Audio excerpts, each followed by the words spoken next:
Good afternoon. My name is Harry Henshaw of Enhanced Healing Counseling, and I'm here to do a video blog on a blog article that I did this morning and also presented in the 7 o'clock support group. Before I start to talk about some of the principles of transformation and the blog article that I wrote, which is also presented on my website, enhancedhealing.com, when I was going to school many years ago in Toronto, I was working on a doctoral program in philosophy. And situations being, I needed to come back into the States to work. I had run out of money. And so the necessity was that I would move back to the States and get a job and maybe return back to Toronto after a while. So I moved from Toronto to Chicago. I had lived in Chicago during the summers, visiting my relatives and things like that. So when I moved to Chicago, I got a job in an ACLF, which was strictly mental health. And I absolutely knew very little about mental health. So I started to study and read books while I did work at the ACLF, which was like a group home for mental health folks. And at one point, I got a hold of a book, New Guide to Rational Living by Dr. Albert Ellis. And it was recommended to me by a friend. And when I started to read it, I really started to get the importance of thinking, something that was very foreign to me in the sense of thinking has a psychological impact on a person. And I started to think a great deal about the importance of thinking, irrational thinking, as Albert Ellis talked about it. And it started to wake up me to a very powerful component of me being a human that I really wasn't aware of, how powerful our thoughts are. After staying in the city of Chicago for 4 or 5 years, I decided to pursue another doctoral program, this time to allow me to become a therapist and to do counseling. So I moved to Boston and enrolled in Boston University. And while I was there, one afternoon, about 2 years into my doctoral program, I went across the Charles River and visited a place called the Harvard Bookstore. And at the Harvard Bookstore, I found this book in the bookshelves. And the name of it was You Can Heal Your Life by Louise Hay. I was fascinated by reading it. And not only was her approach cognitive in orientation, but it brought in an element of self-esteem and self-love that Dr. Ellis really didn't deal with. And I started to think a lot about it and started to create my own approach to doing counseling, with thinking and self-esteem being the major components of it. So when I moved to Miami, I started to develop this theory slowly over a few years. And I started to see the importance of using Louise Hay's work as the backdrop, sort of the curriculum, to help people start this conversation about self-love. So what I'd like to do is to go over some of the components of her work and just present them. You can get a copy of this on the article that's on the website. You can read the entire article that I wrote this morning. One of the things that she talks about, again, is the power of our thinking and how important it is. And from the power of thinking, she says that we're absolutely responsible for everything that we think, everything that we believe, say, feel, do, and experience. In fact, she says that our thinking creates our experiences. This also, she talks about the illusion of blame.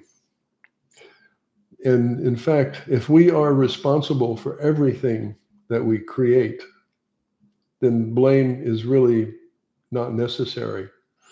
And a lot of times we create things, and when these things don't work out the way that we think they should have, we start to look around to blame people. But the truth is, we did the initial creation. and we have to take ownership of it to be able to restore our power.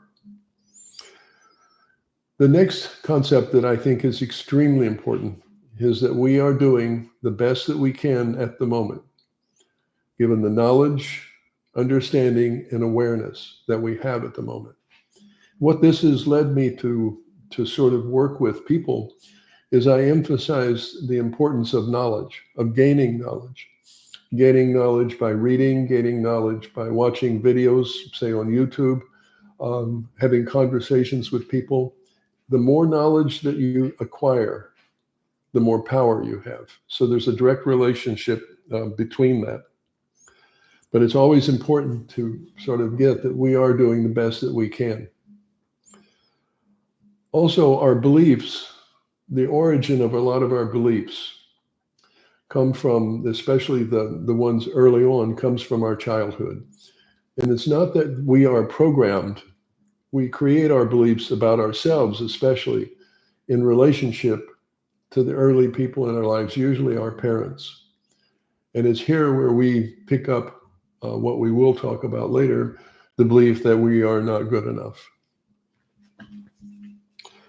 Also, she believes that our beliefs that we have inside our heads, consciously or subconsciously, primarily unconsciously, must match the experiences that we have. So when we want to change our experiences, literally we have to change our thinking, both consciously and especially unconsciously. We can change the present. All of the thoughts that we have at the moment, we can change them. Even the negative thoughts we have, especially the negative thoughts that we have. The root of all suffering, she says, Louise Hay says, is to be found in a belief that we're not good enough.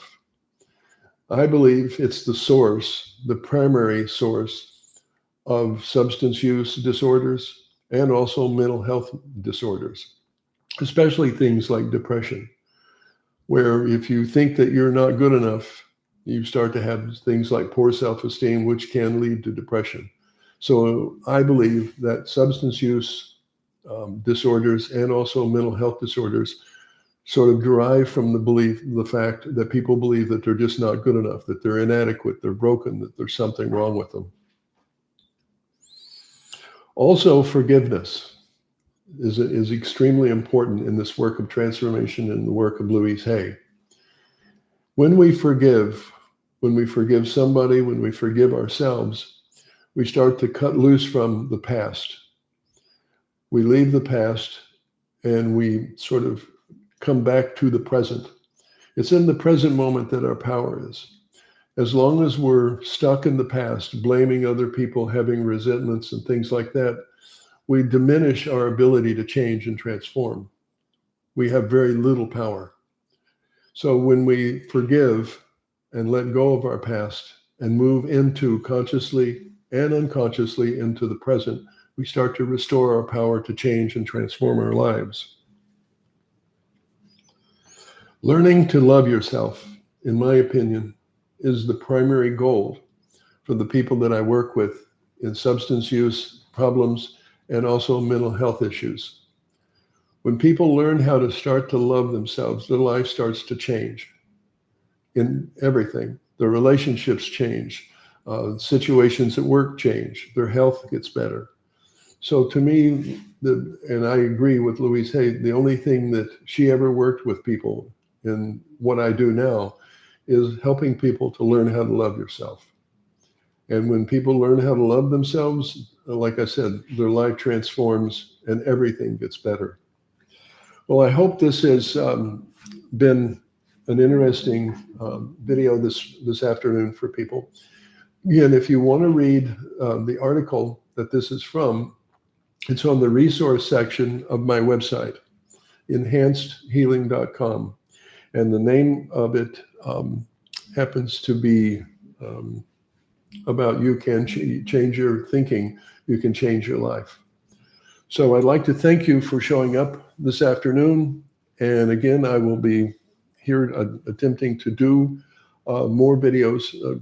The goal is I'm going to be trying to do one a day, because I think it's important to start to inform people about the work and transformation and the value that it has for helping people to end substance use issues and also repair mental health problems. Again, thank you very much, and I will see you soon.